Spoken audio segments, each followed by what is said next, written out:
Hello everyone, and welcome to my talk about multi-factor authentication should increase security and not decrease it.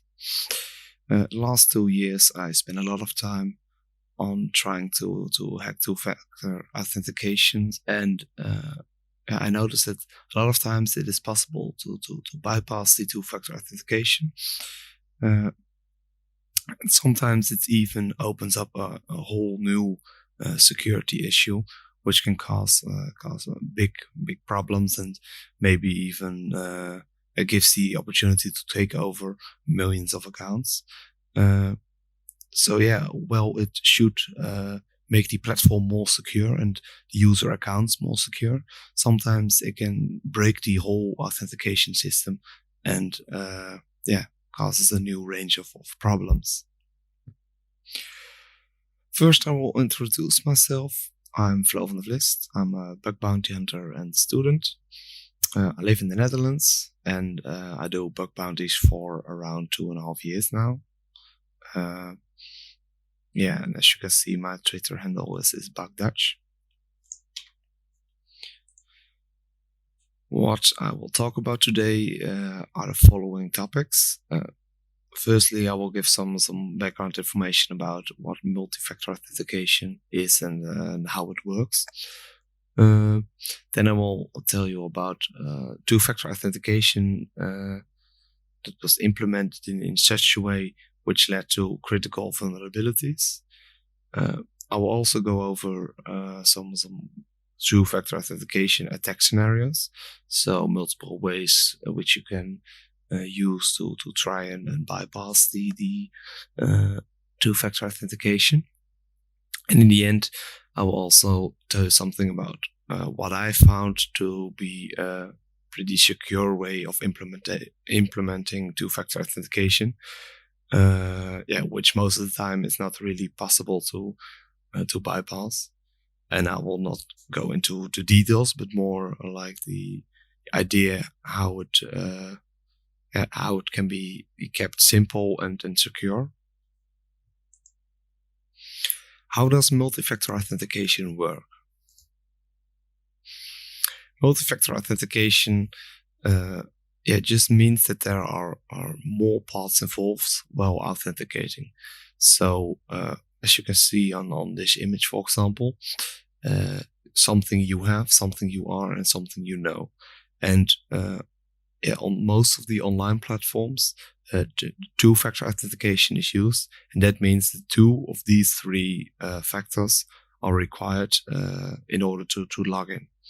So, for example, you most of the time always use the something you know part, which is in most cases your password. And then a lot of times also something you have is used, which means, for example, the code in the Google Authenticator app, because you have a phone with the code, and that is also required while authenticating. For example, when you unlock your phone, you use the something you are, because it probably has a fingerprint reader, or your face is scanned and recognized by the device, so it unlocks. So that's another factor which can be used in the multi-factor authentication logins. When it is implemented correctly, it increases security by a lot, because if, for example, a company has their database leaked online, there are a lot of usernames and passwords which can be found by attackers, and they will probably try to brute force the login panel and try a lot of usernames and passwords. And when you have two-factor authentication enabled, they may be able to log in with the username and password, but then the two-factor authentication is required. So they can do anything with the account, because for a full login, they also need the code which only you know. It's a good thing that more and more platforms nowadays implement two-factor authentication, but of course it has to be done in the right way, so it is really more secure. and not breaks the regular login page, which was eventually maybe secure. Two-factor authentication that led to critical vulnerabilities. So the main question I ask myself when I test two-factor authentication is, how does the server know who is logging in? Because there has to be some connection between the regular login and the multi-factor authentication login. So when you just regularly log in with your username and password, a lot of times the server creates a temporary token, some kind of session which contains the data about who's trying to log in, or they just use some kind of user ID. And the problem which can cause this is that in the second login, so the login with your two-factor authentication code, sometimes there is no proper check for example, if the user ID which is used in this request is really the user ID of the person that logged in the first place. So maybe if we change this user ID, we are able to log in on another account with only the two-factor authentication code, for example. And the same holds for the temporary token and cookie, because if the temporary token can be created for other users, there's also no need for us to know the password, so we can bypass that step. And maybe if we combine this with another vulnerability, we are able to take over other accounts or break the login system. So it's really important to think about how does the server know who's logging in between the first login and the two-factor authentication login. Now I will talk something about the massive account takeover on triple tax. This was a vulnerability we found with our team during the live hacking event of Intigriti. And this was a pretty strange vulnerability. And it took some time to get the hang of it. But in the end, it was not very, very difficult. It was a pretty simple vulnerability, but it was just strange how this was possible. It was a combination of an IDOR, which allowed us to enable the two-factor authentication on other people, their account, which on its own is not really a vulnerability, but more of an inconvenience. There was also a bad two-factor authentication implementation, which made it possible to bypass the regular login. So we didn't need any password of other users. And a combination of these vulnerabilities allowed us to take over all the accounts on the platform. So when you log in on the platform, you first are required to enter your username and password, and then you get the screen for the two-factor authentication. And if we take a look at the HTML of this page, we will also find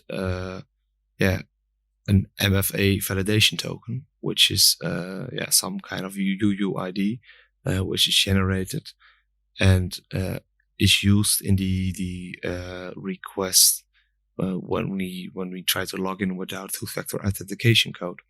So this token is used to verify if the two-factor authentication code corresponds to the user who tried to log in. But what we did find out is when we change the username in the request while logging in, a new validation token was created. So as you can see here, this is the request that contains the two-factor authentication code, also the token which was generated on the first login. It also contains the username, and the password is just empty because the token is already generated. So the server accepts that the user is logging in with only the token and the two-factor authentication code. But the problem here lies in the username part, because we could change the username, and then we would end up again on the two-factor authentication page login, and a new validation token was created for this new username. So we bypassed the need for a password. But now we had to find a way. How do we know the two-factor authentication code of other users? And this is where the IDOR came in. So this is the screen to enable the two-factor authentication. And during this process of enabling the two-factor authentication, we could use the IDOR, which just used a regular user ID. So as you can see here, in the parameter section in the body, you have 4048839. That is the user ID of a different user, and we could just change this to another user. And first we got the QR code, which we could scan on the mobile phone to get the two-factor authentication code, and then we could use this request to really enable it. So if we combine this all together, we first log in with an account that we own, so we know the username and the password.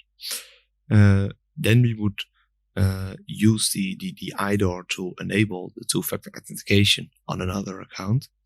So we change the user ID so it gets enabled on another account. And you might be wondering, how do we know which email belongs to which user ID? But on this platform, it was also possible to invite teammates. And if you invite teammates which are already existing on the platform, you will see the user ID of that existing account. So with this way, in this way, we could know which user email belongs to which user ID. So we log out and try to log back in. We would enter the two-factor authentication login page, and here we just enter a random code. But in the request, we would change the email. As you can see here, we would change the username to the email of the other account, which we just enabled the two-factor authentication on. Now we would end up on the two-factor authentication login page with a new token. So the MFA validation token that has been created is for the user, which we should not have access to. We can now just use the code on our mobile phone, which we just created, and we successfully logged in.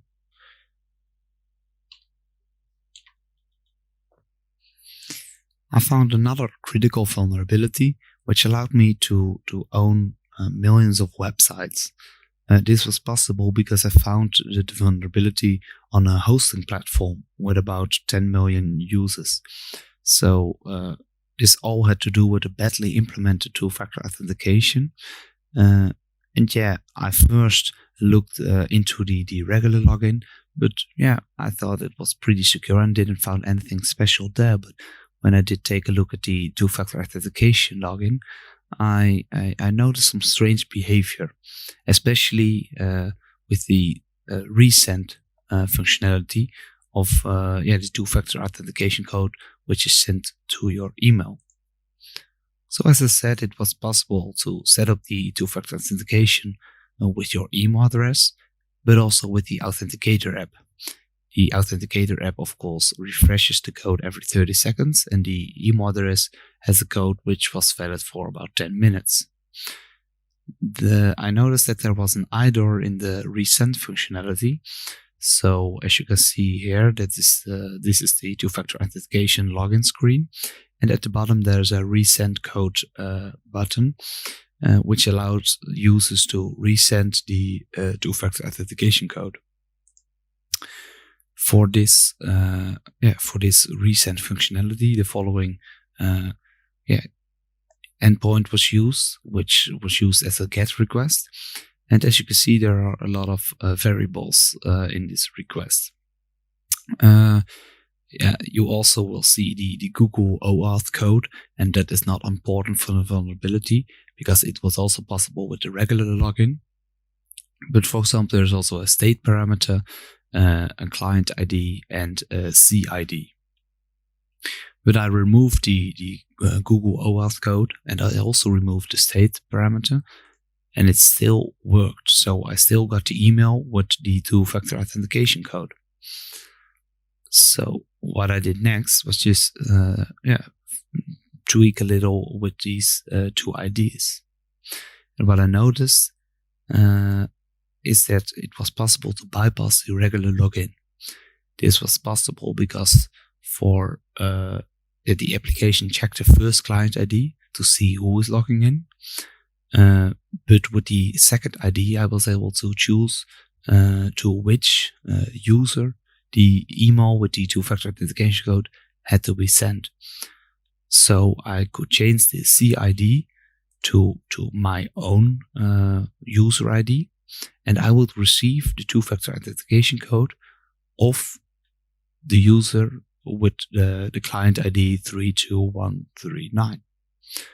And this was also all possible unauthenticated because this request didn't require any session or any cookie. So I found this really strange behavior that this was all possible unauthenticated. But after you perform this request, you would just end up again on this two-factor authentication screen. And I could just enter the code I received in my email to log on to the account of the user with the client ID 32139. So this allowed me to take over a lot of accounts, and it was fixed pretty fast, which was of course a good thing. But this really shocked me that a secure login could end up being very insecure when they added the two-factor authentication login. Now I will tell you something about a couple of ways to try and bypass the two-factor authentication logins. These are just some basic tricks to try and see if the server handles these kind of situations correctly, or if it is maybe possible to bypass the two-factor authentication login.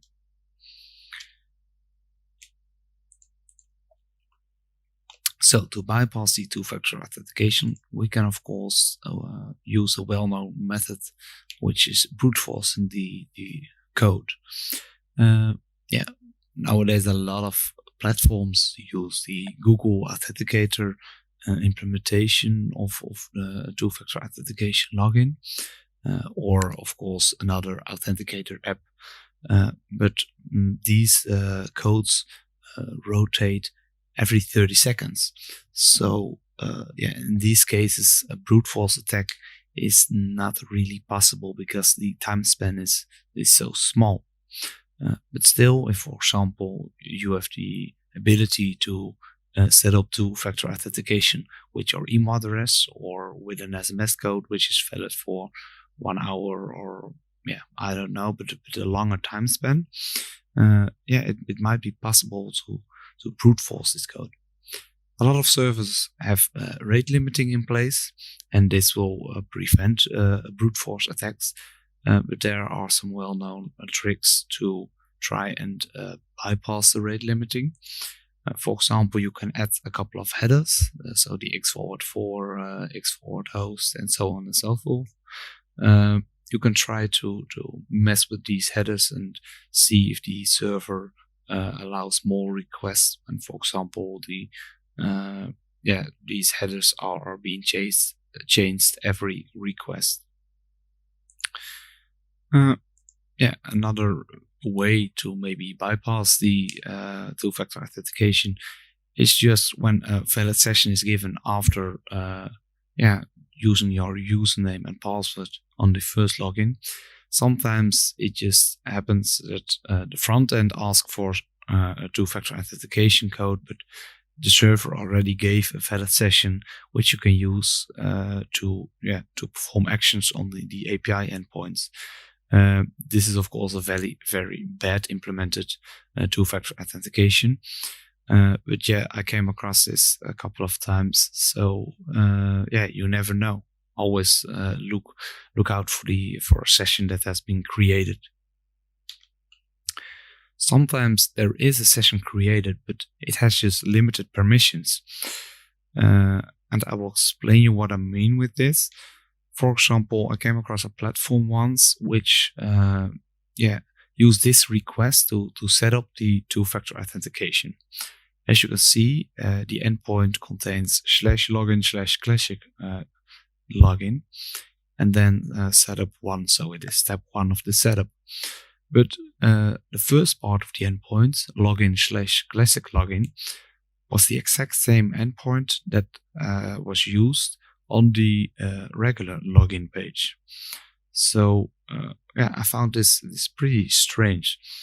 When you logged in with your username and password on the /login/classic login endpoint, you will get a session, and this session was not able to perform actions on the other API endpoints. So that was the first thing I tried. I just tried, maybe I can update my account or view my data, but that was not possible. So then I thought, hey, I know about this two-factor authentication setup endpoint, and when I looked at the endpoints, they were really similar. So I tried, hey, maybe I can set it up again, or I can disable it. The disabling of the two-factor authentication had a different endpoint, so it was a different part of the API that handled this. So I tried to set it up again, and I didn't expect it, but that was possible. So I could just go through the setup steps. So first I get a QR code, then I was able to perform the second step, which was to enter the code and enable the two-factor authentication on my account. And I successfully did that, and now I could just log in again and now use the two-factor authentication I just set up on my own phone. So that was some strange behavior, but this can also sometimes happen. Another way to bypass the two-factor authentication, that is with an IDOR. And of course, the IDOR can happen in a lot of places, can occur in a lot of places. But what I also came across is sometimes there is an IDOR which allows you to disable the two-factor authentication of other users, or sometimes it is possible to do something else, like with my two critical vulnerabilities I explained earlier. And also keep in mind that, for example, when it is possible to disable the two-factor authentication for other users, but there is a UUID required, which is a much longer ID and is not really guessable. Don't give up, but just log in with your username and password and see if somewhere on the in the response there is a user UUID, because sometimes this just gives you the user UUID which you can use with the IDOR. So always keep an eye out for that, and maybe that helps you to disable the two-factor authentication on other users' their account. Preventing two-factor authentication vulnerabilities. So I came across various implementations of two-factor authentication, and I noticed that it is implemented in a lot of different ways. So yeah, I hope I maybe can explain what I found a secure way of handling the two-factor authentication, or yeah, not a very good way. A lot of times it is implemented at a later stage, because nowadays more and more platforms implement the two-factor authentication, but it is all built on top of their existing login. And this sometimes can cause some trouble. Like, as I said, sessions are being created, or cookies to know which user is logging in, but sometimes they forget to lower the permission of this session. So yeah, because with the session only, like the user ID or the email of the user, which a server can check in the second login, is required, and no other permissions need to be given. Also, sometimes too many variables are being used, like user IDs or or other variables which can cause trouble, as you saw in the two vulnerabilities I explained, in which it was possible to take a lot of accounts. In both of these vulnerabilities, there were just more variables in the request than needed, and also both of these vulnerabilities, it didn't really check what happened to these variables. So when they were changed to another ID or another email, they were just accepted as it is, and that caused some serious trouble. So keeping it simple really helps. And I came across some of the implementation, but I think it's just simple and straightforward, but also really secure. Because of course there's also always some kind of possibility for error. But I noticed that with these implementations, it is really difficult to bypass. So there's only one login request / endpoint that is being used, and the response just says it's successful, or we need the two-factor authentication. So for example, here you have an endpoint /user/check login, which is used to log in. And you have your email address, your password, and there is also a reCAPTCHA code, but that is not really, that doesn't really have anything to do with this two-factor authentication login. So when you filled in your email and your password and you try to log in, you get a response saying it's successful, but OTP is enabled. So we need an additional code to log in. So you go on your mobile phone, you get a Google Authenticator app, and you get a code from there. You fill it in, and because in the front end, of course, a new screen appears, which allows you to enter the two-factor authentication code. So here a new variable is added, and you now get the response like it is successful. And a new session is set, and you will be redirected to your account. Or it says it is false, and the two-step authorization code is invalid, which means that you just entered the wrong code. As you can see in this whole process, nowhere between the regular login and the two-factor authentication login, there is a session being created or used. There's also no temporary token. There's no user ID. Always just the username and password combination is required, besides the additional two-factor authentication code. So this makes sure that it is not possible to just to mess with some other variables. So that was about it. This was my talk about multi-factor authentication. I hope you liked it. And if you have any questions, feel free to hit me up on Twitter. Yeah, have a nice day, and I hope you have fun with all the other talks today.